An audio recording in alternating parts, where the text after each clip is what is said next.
அனைவரது வாழ்விலும் ஒரு முக்கிய சம்பவம் நிச்சயம் நிகழும். அனைத்து கனவுகளும், அனைத்து ஆசைகளும், அனைத்து விருப்பங்களும் தகர்ந்து போகும் நிகழ்வு.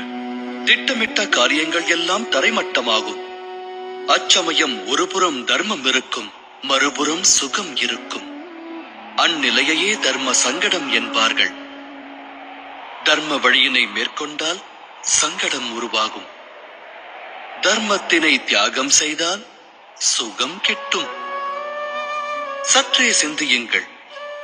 சிலருக்கு உறவுகளுக்கு விரோதமாக சத்தியத்தை உரைக்கும் நிலை ஏற்படுகிறது. தரித்திரம் தலைவிரித்தாடும் வேளையில் இலகுவாக களவாடும் மார்க்கம் சிலருக்கு புலப்படுகிறது.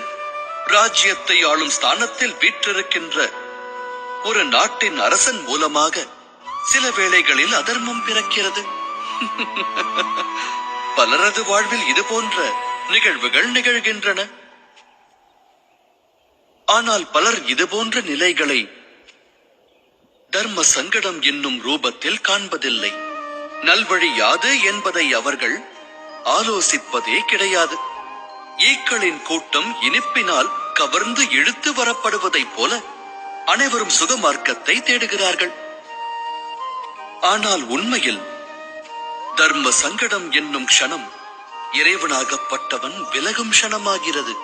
உருவான இன்னலை கண்டு பயம் கொள்ளாமல், சுகத்தினால் ஈர்க்கப்படாமல் தர்ம வழியில் திடமாக நின்றால் எல்லாம் வல்ல இறைவனின் நல்லருள் விலகிச் செல்லாது.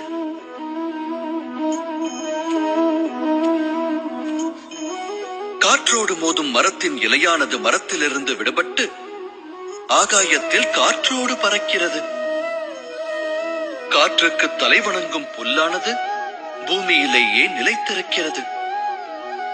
தர்ம சங்கடத்தின் வேளையில் நாம் சங்கடத்திலிருந்து விலகினால் சுகமானது கிட்டும், வாழ்வு ஆனந்தமாகும்.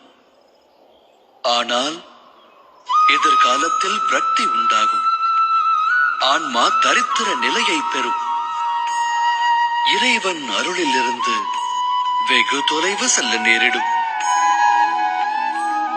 சிந்தித்து செயலாற்றுங்கள்.